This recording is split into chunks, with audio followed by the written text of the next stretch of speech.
Welcome to the How to Be Awesome at Your Job podcast, the show where brilliant professionals share how to sharpen the universal skills required to flourish at work. Enjoy more career fun, wins, meaning, and money with your host, Pete Makaitis.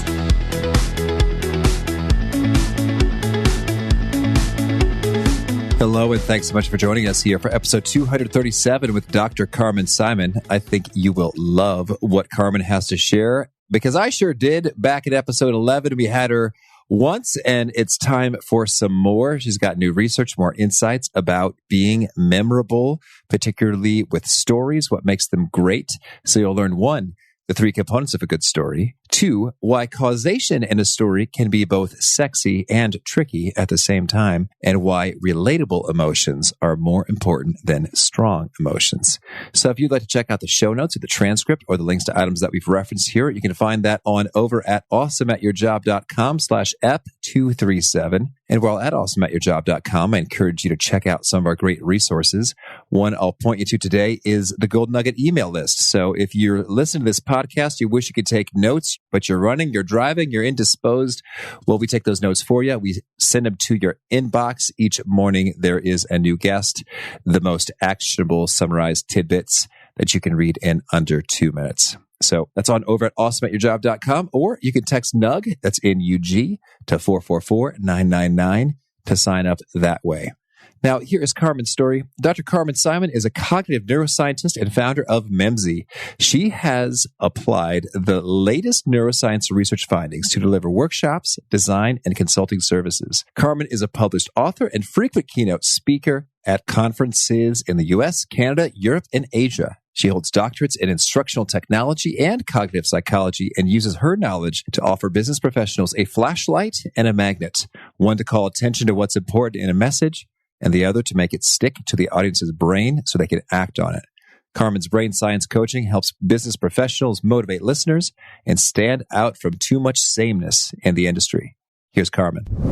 Carmen, welcome back to the How to Be Awesome at Your Job podcast. Thank you. Thank you so much, and welcome back, everyone. Well, it's so fun. There's only been about 3 guests who have done, well, exactly 3, I believe, who have made a repeat appearance. So welcome. It's cool to have you in the club here. Thank you so much. And you know, repetition is the mother of memory. So repeated exposure, we get to make some statements that people remember. Oh, that is well played. You know, Skype just informed me that your birthday is on New Year's Day. I wonder how it got that information. No, I'm actually equally a cool birthday. I'm a Halloween baby. No kidding. Yeah. Well, baby, you just said, forget this, Skype. I'm not telling you my birthday. I'm filling in 0101. Yes. And since we're linking this to the concept of memory, false memories are very much of a cautionary topic for all of us. Well, I was intrigued because our baby, the due date is January 1st. Oh, there you go. Always at the crossroads for new beginnings. That's nice. So I guess you're unlikely to share a birthday with our child, but you're still close in our hearts. It was so sweet of you to ask for a wedding photo, and I sent you one very belatedly as well, along with all of my thank you notes, which are very belated. Thank you so much. Thank you. And congratulations once again. What beautiful pictures. Oh, thank you. And I just learned that you were once an interpreter at the UN. Could you tell us a bit about that experience, that story? What a great job to reminisce on. It wasn't the Nicole Kidman type, but operating in similar environments. At the time, there was the Bosnia war going on. If you imagine, remember the embargo that was placed over Bosnia. So the group that I was assigned to was constantly monitoring those borders, and we would constantly do these Danube patrols. And I got to work with a lot of CIA and FBI agents. It was an intriguing part of my life.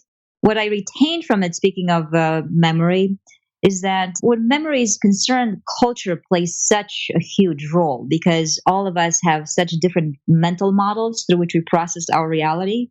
So I'm sure that all of our listeners have a different mental model as to how you used to spend your Christmases, since we're talking about Christmas before our show. And what your Christmas used to look like was very different than mine. What's the traditional Christmas for you, Pete? Well, the first thing that comes to mind is, midnight mass, which is actually like at 10 p.m. or so, and snickerdoodle cookies. Yeah, there you go. So if we're doing the show to impart with our audiences some practical guidelines on how to stay on other people's memory, which is at the center of my research, what I remember from my interpreter day is that it was much easier to translate and be able to stay accurate to those people's memories the more that I understood their mental models. So to the extent that I got to be in somebody's shoes from Germany, or somebody's shoes from Romania, or somebody's shoes from France, the translation and the accuracy of those memories was much sharper. Now, which languages were you interpreting? I was interpreting English and French. Now, remember, my roots go back to Romania, so that's another language that would belong in there. And some I could play in some Italian in the good old days. So those were the languages that were operated back then at the borders. Well, that's impressive with all those languages. That's another feather in your cap as memory expert. Yeah, it's very humbling because as I reflect on what makes something memorable, sensory stimulation is definitely one of the variables that you can use to stay on people's minds. And when you translate something, you can stay on the surface or you can go a little bit deeper in order to understand what you're talking about. And I'm noticing that a lot of people forget things simply because we do stay on the surface all the time. I'm working on some presentations with some executives just this week, and they're asking me to create slides for them that express things like business optimization or an improved sales model.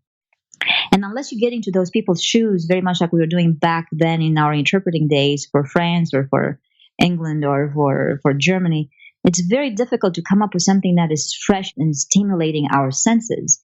Because if you just go to, let's just say, iStock Photo and you type in sales optimization, what do you get? Yeah, you get those arrows pointing up and people shaking hands because a new deal has been closed. But how memorable are those? iStock Photo makes me think of the first thing that comes to mind is sort of people dressed up in their business formal wear and suits, just like sprinting around a racetrack. Oh, those are, yes. I don't know. Like go from the racetrack to the top of the mountains. I'm sure you've seen those. With people They're not dressed right. At a blank computer screen and just getting very excited. Yeah. Now, so since we last spoke, you started your own company. You've gone solo. It's kind of like Justin Bieber or something out of NSYNC. You got your own company now. It's Memzy. And what's Memzy all about? Memzy is all about using brain science research to help organizations create memorable content. So if somebody is reflecting on their own messages and they're thinking, boy, you're going to have a hard time expressing this and staying on people's minds, then it's very useful to look at evidence-based guidelines to see what you can do in a more precise kind of way. Because surely you may have some techniques that you're using right now to create something that's memorable, but are you sure that those render dividends, or are you using those techniques simply because they may have worked in the past? Oh, intriguing. So, well, now we're back in episode 11 if folks want to check out the original conversation that we had. And so there might be a couple things repeated, which is just fine for memory, as you've made clear.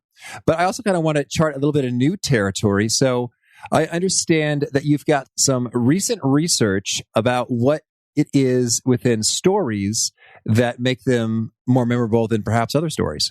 I do. I just got so tired of hearing people saying stories are memorable all the time. Like whenever people talk about memory and you tell them, hey, it's good to make something memorable, they immediately say, shouldn't you share a story? And of course, the intuitive answer is yes, definitely share a story. But just because you do, don't think that that story will always be memorable or will always be memorable long term. So through the research I did just that. I invited some people to first submit a series of stories. And I asked them to complete the sentence, I will never forget, and then fill in the blank. And some people went on for a few paragraphs. Some people went on for longer. Some people went professional. Some people went personal. Where do you think most of the people went, though? Personal or professional? I'm guessing personal. Yeah. Most of the people who submitted their stories went to a personal space. And that was intriguing to me as a finding, too, by the way, because when your audiences are going to recollect their memories, and hopefully you are in there somewhere, they're going to reach for the memory that comes to their minds more easily, that comes to their minds without much effort.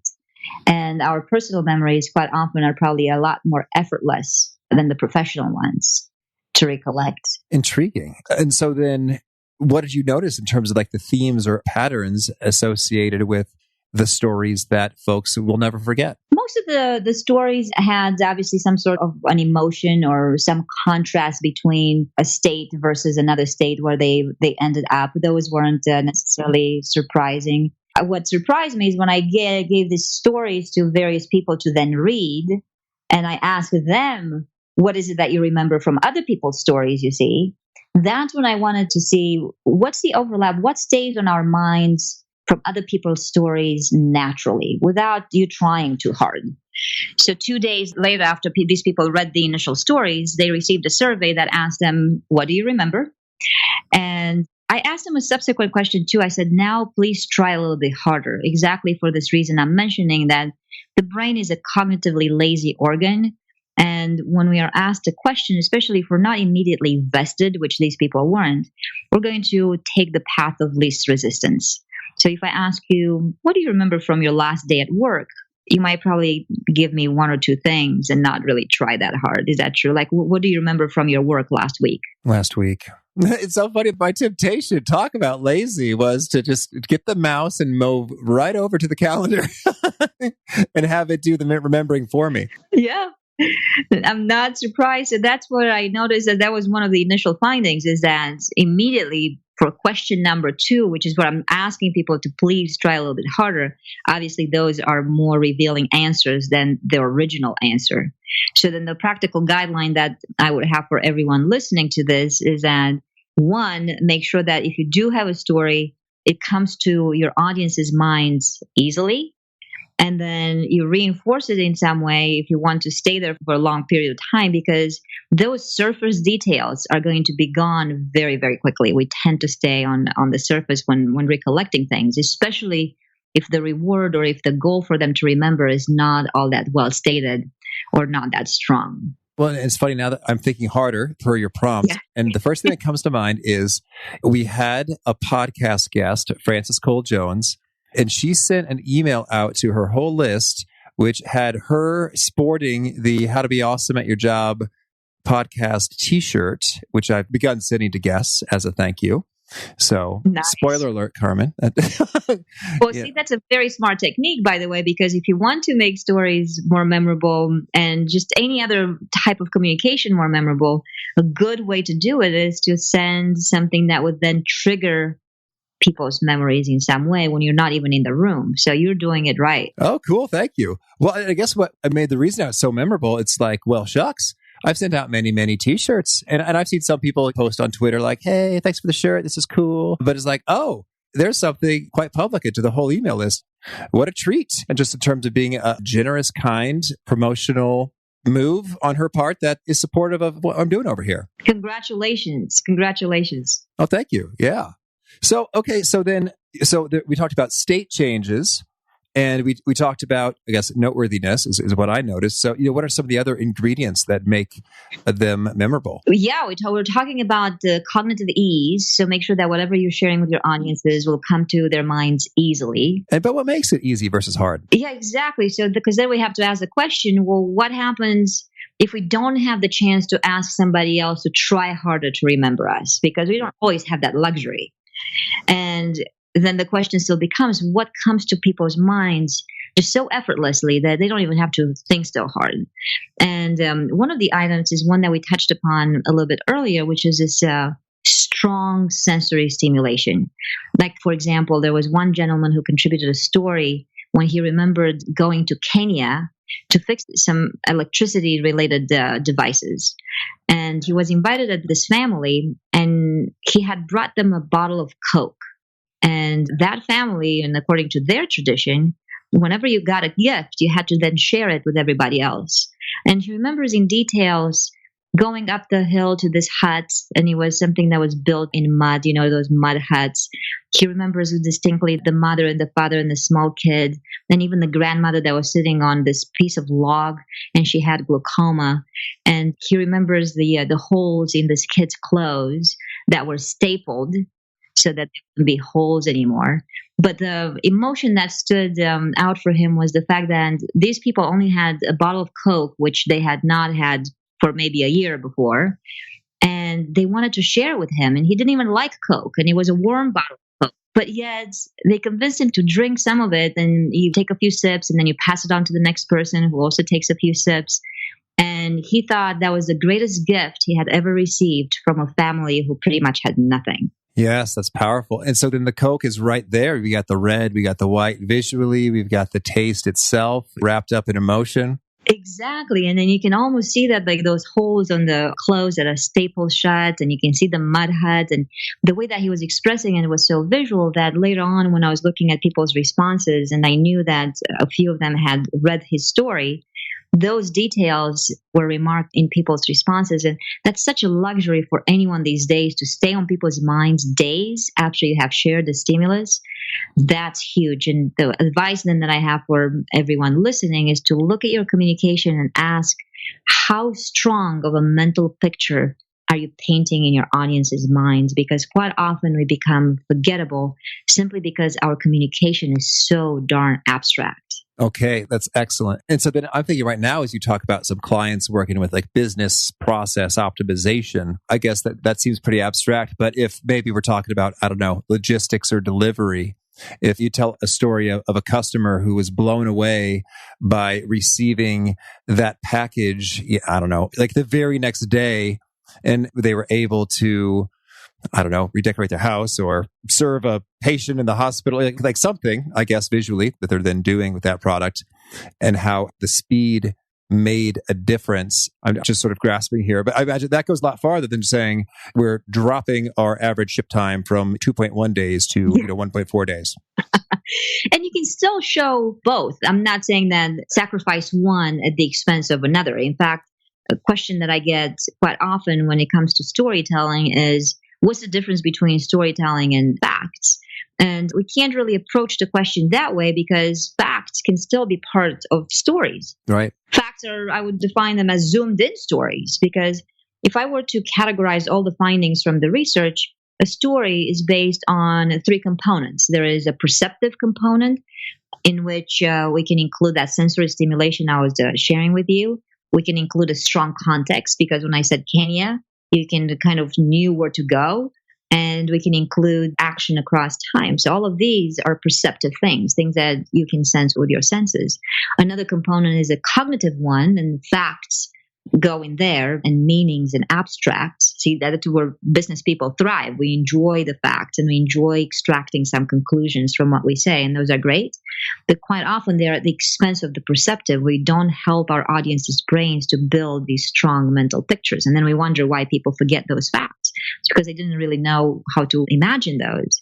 And then the third one is, of course, the affective component, which is where emotions and motivations and aspirations would go. Okay. Well, can you give us maybe some pro tips to enhancing each of these dimensions? Yeah. So for the perceptive one, definitely go towards the language that stimulates the senses and keeps us alert.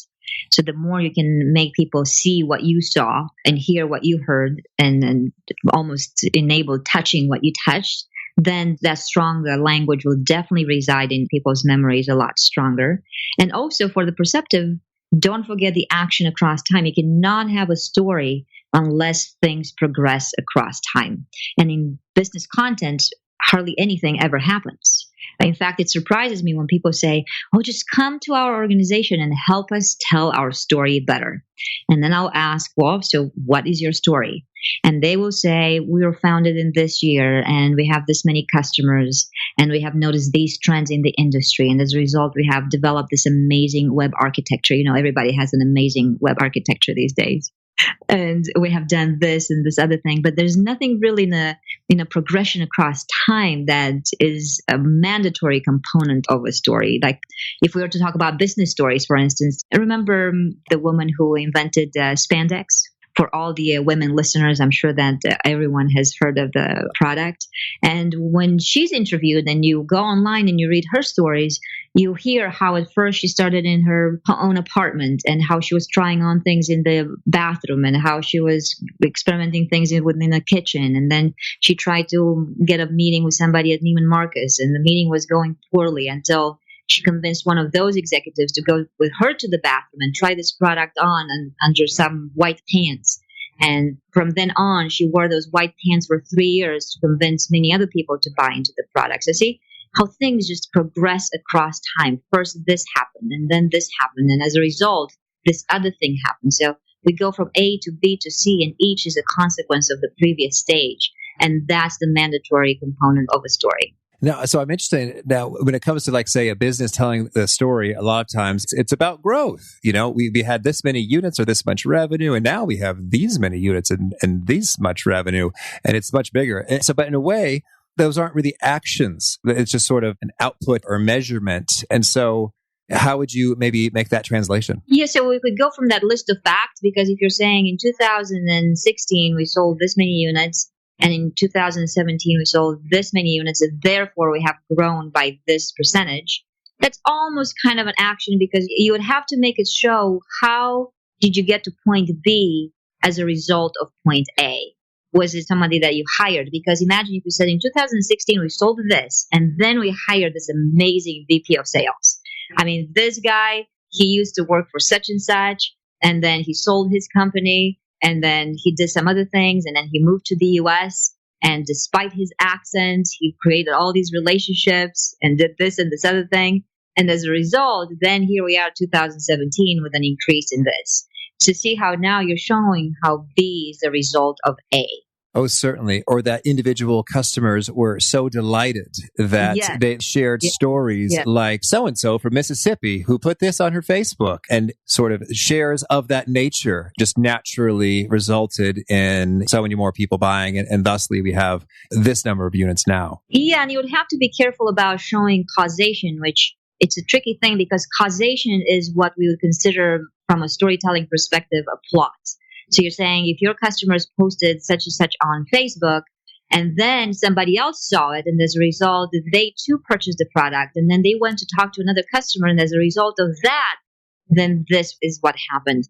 And sometimes, especially when we deal with technology-oriented things or science-oriented products, people are so afraid of causation that they will only stick to just a list of facts, inviting the audience to draw their own conclusions. And because we were saying the audience has such a cognitively lazy inclination anyway, they may not often make that leap. So not only are you less persuasive, but you're not really sharing a story. Oh, interesting. So then the key distinction there is that you're saying be careful of causation and don't sort of say it's because of it, but share what happened. Let's see. Set me straight here, Carmen. Yeah, well, causation is sexy and tricky at the same time. Causation is what enables you to fully stay truthful to a story in the sense of A caused B, which then caused C. But then having the boldness and the accuracy to make a causation statement, that's where it's at. All right. You have what it takes to stand behind your causation. That's the question I would ask anyone listening. Because, for example, some of my clients are from the biotech industry. And when they try to sell a specific product to a doctor's office, they have to be cautious about saying, you will get this product, and as a result, for sure, this is what's going to happen. I hear you. So you don't say it. Yeah, it doesn't mean that you always have to share a story, by the way. So if that's your field and you're afraid of causation, you don't necessarily have to go there. But then don't claim you're telling stories. Okay, so it's just about saying that it caused it as opposed to sharing a sequence of events that imply it. Yeah. Okay, all right. I'm with you. Tracking along. Cool. Thank you. Okay, so then how about the affective component? Yeah, so the cognitive we have no problems with because facts and abstracts definitely dominate. For the affective component, I think one of the biggest insights that I got from the study were that just having the presence of emotion still does not guarantee memory. Sometimes that's another statement that I hear made very frequently. Oh, if you want to have something memorable, and especially a memorable story, you definitely have to always have emotion. Not true. For instance, people will say, oh, stories like 9/11 or the Space Challenger disaster or Oklahoma bombing, those, of course, will be memorable. Not that fast. For example, in some of the groups that I had designed in my study, people read a 9/11 story. People read Space Challenger story, but they also read stories like, I will never forget the time when my coworker complimented me on LinkedIn. It was just such a touchy message. I had posted this, and then they reacted like that, and then I said this, and that just meant a lot to me in my career, something along those lines. Or I will never forget my cousin's wedding because this is what happened. And those things were a lot more memorable than the world's history story, so to speak, even though the emotion was not as strong, but it was more relatable, you see. So if you ever have the choice and you're looking at your content and you're thinking, boy, my content is kind of dry, I could never match the emotion of a disaster or something that just happened, everybody paid attention to it, don't even worry about it because relevance quite often trumps emotion. Okay, interesting. So could you maybe help us tie this all together in terms of maybe sharing a couple examples of messages or stories transformed sort of before from one of your clients, and then you did some tweaks and reframing and communicating it differently to an after that had such greater impact and memorability? Well, let's look at this one that I'm working on this week, and it's not finalized, but I think all of our listeners are going to be able to relate to it. So the before version comes across like this. Welcome, everyone. We've had an interesting and challenging 2017. It's prompting me to remember why is it that I'm working at this place anyway. And I've worked here because of some professional opportunities that we all have. It's also the right timing because the technologies that are happening in the field are just at the right intersection. And so it goes, and so it goes from fact to fact to fact to fact, which is just a zoomed in story, as we said. The recommendations that I'm making and the after example is going to include something along the lines, okay, we have had a challenging 2017 and it's prompting me to reflect, why am I working at this company? Well, it's a wonderful professional opportunity. What do I mean by this? I remember a time when I was looking for the intersection of just the right technologies. And I was working for this company, and this other executive walked in and he said this to me. And then that's how I reacted. And that's when I realized that things were a little bit different. And then I read this other article and see how I'm going with this is what's happening. And the more I zoom in and the sensory details are stronger, and he's even showing pictures of his older executive office. So we can see him working for that company. And as he moved to another company. So now it becomes more sensory intense. And things that happen and then cause another thing and they cause another thing. And now he can abstract it out and say it was a great professional opportunity. Or in the initial, let's call it story between quotes, he's talking about coming to work to this company because he wanted to work with people he could trust. Notice how abstract that is. But in the after version, I'm prompting him to say, well, so who is that? So he's showing some other guy's picture and how he served as a best man at his wedding. So we're killing two birds with that stone because not only is he now showing some sensory stimulation that's stronger because I enjoy seeing the pictures of the wedding and the champagne and people dancing, but the emotion is now present because it's one thing to say, I'm working here with people that I can trust, and it's just an abstract concept. But another to see them hugging and see them in their suits and see them in such a nice human-like moment. Oh, I really like that. And so you're bringing up the usage of visuals, of slides, which I think could really be helpful because I think sometimes I might feel perhaps a little bit awkward going too big and using my words to try to paint an imagery picture like, oh, someone fancies himself a novelist over there, dude. Whereas you could say, and he was the best man at my wedding, and then you show an image and they go, oh, that's the wedding. And so then you can go a long way by bringing those visuals in, even of the desk, of the workplace, of the wedding. So true. And the nice thing about being able to do that is then obviously those pictures are also going to add the extra words that are even unspoken. So you can get a lot more done in a shorter period of time. Yes. Well, I was going to go there next in terms of trying to make an impact with a story. I think that's a concern. Someone might say, you know what, I've got exactly 3 minutes or 5 minutes of time to make these points. I don't have time to go down and make a story, and especially with all of these impactful, affective details that you're describing. So what are some of the ways to get some of that goodness in a shorter period of time? One is by using visuals or slides. Any other tips there? I really like that question because you're so right. People are concerned that they don't have enough time to share stories.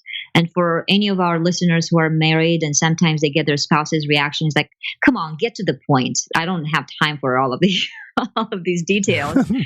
I've never said that. 1 year in, I've managed to not say that. You just recently got married. You just give it a few years. Okay. But executives and some other business audiences may have a similar reaction, just get to the point.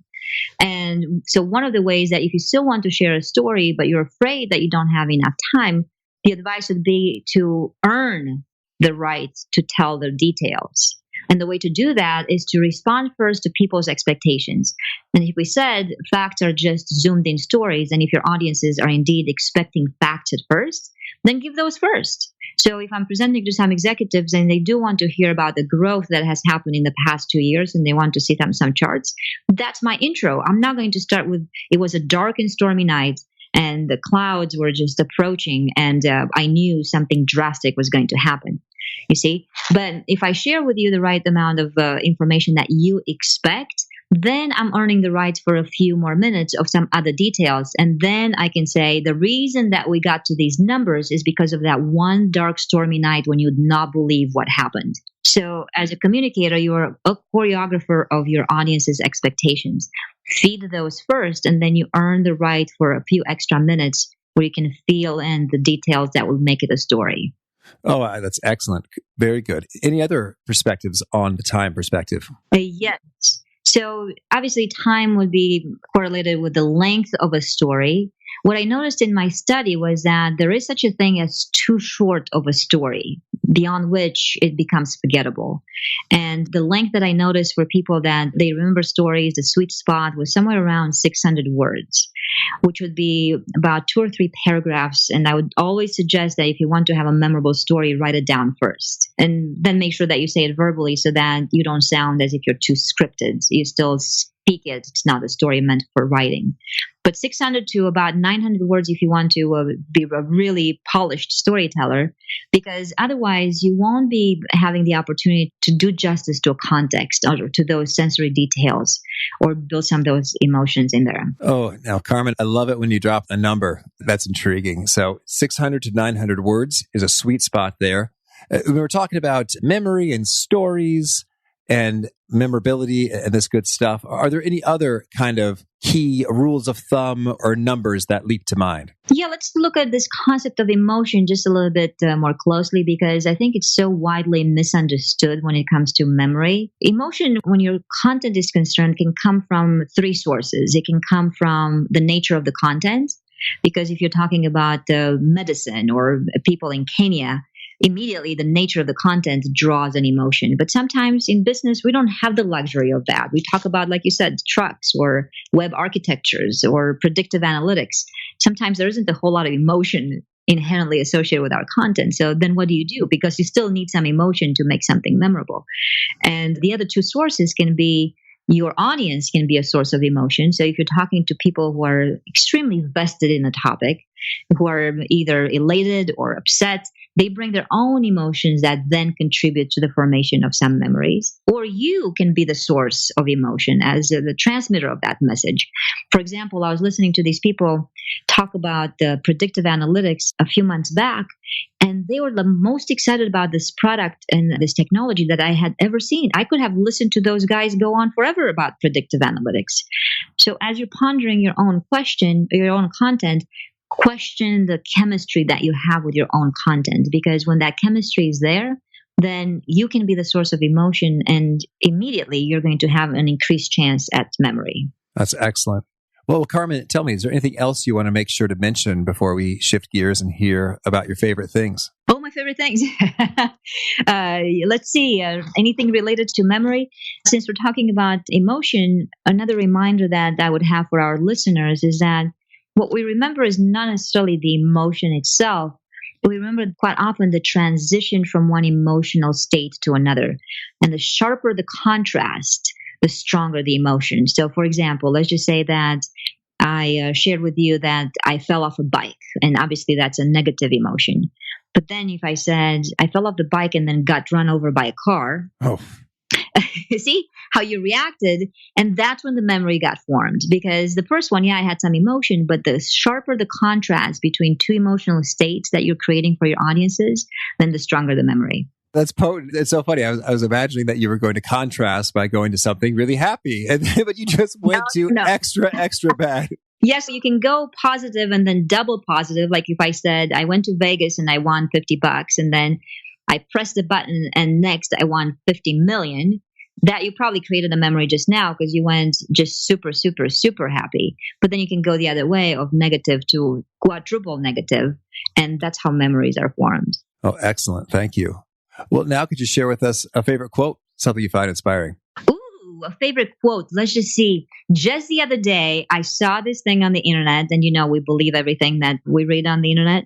But this quote just really resonated with me. It said, "You have survived 100% of your worst days. You're doing great." Oh, that is nice. Thank you. And how about a favorite book? Ooh, let's see. A favorite book that I just bought and just started reading is called Supercasting. I'm intrigued by this notion that the brain is constantly on fast forward, as you can imagine, and some people can predict better than others. What gets us to be better predictors? When you say predict, you mean just in terms of what is going to happen next in your environment? Exactly. Oh, intriguing. Thank you. Yeah. And how about a favorite tool? Oh, a tool. I have to admit that someone just ordered the iPhone 10. And they returned it. So that's not going to be a favorite tool. I'm curious as to why that happened. I do like this flashlight that I just got that has different settings depending on how dark or still kind of almost light it is outside. Have you seen those flashlights? So it's sensing the environment and adjusting its light? Yeah. Small things. It's the small pleasures. Nice. Thank you. And how about a favorite habit? A favorite habit is hiking at the end of a full workday. Beautiful. In search of a beautiful view, because you can't just be hiking. You have to hike with a purpose. All right. And is there a particular nugget you've been sharing recently at Memzy that seems to really be connecting and resonating with your clients? A particular... Just something that you say or share in your work with clients? Oh, yes. There is the line that people seem to resonate with and remember is this notion that as we are exposed to content, we forget about 90% of that stimulation. So it's important to control the 10% they remember. So that has become a favorite mantra. And quite often when people come back to me and they talk to me, they'll say, let me share with you what my 10% message is to my own clients. And that warms my heart because when they mention that phrase, what is my 10% or my 10% message is, then I know I'm able to stay on their minds. And that's the challenge that I share with all of our listeners today. What is your 10%? And are you in control of that? And Carmen, if folks want to learn more or get in touch, where would you point them? Memzy.com, MEMZY. And the Twitter handler is at Are You Memorable? And of course, LinkedIn, Carmen Simon. I'd love to stay in touch. And I would want to hear what is your 10% message that you want to put on other people's minds. And do you have a final challenge or call to action you'd issue to folks seeking to be awesome at their jobs? Yes, the challenge would be that of precision because we cannot ultimately control everything that goes on people's minds. And sometimes we want to overshare. So I would say don't attempt to get people to remember more, but get them to remember less and better. Beautiful. Well, Carmen, this has been a whole lot of fun all over again. Thank you and good luck with Memzy and all you're up to. Thank you so much. Thank you, Pete. You do the same. I really appreciated Carmen's insight that relatable emotions are more powerful than strong emotions. And it makes sense when she says it, but it was counterintuitive for me originally. And so I think that's pretty handy. If you think, well, I don't have anything really dramatic, it's okay. You don't need it so long as you have something that folks really connect to. So I hope you dug that and some of the other perspectives. If you want to check out the show notes, the transcripts, the items mentioned and their links, that's over at awesomeatyourjob.com/F237. And if you haven't already, I hope you push subscribe. You'll hear from our next guest. It is Anne Demaray talking about what makes for a fantastic first impression. So I hope to catch you there. Peace. Thanks for joining us for today's episode. To get the most out of this conversation, visit awesomeatyourjob.com to find today's show notes, transcript, and infographic summary cheat sheet. For more entertaining professional skill sharpening, be sure to subscribe to catch the next episode of How to Be Awesome at Your Job.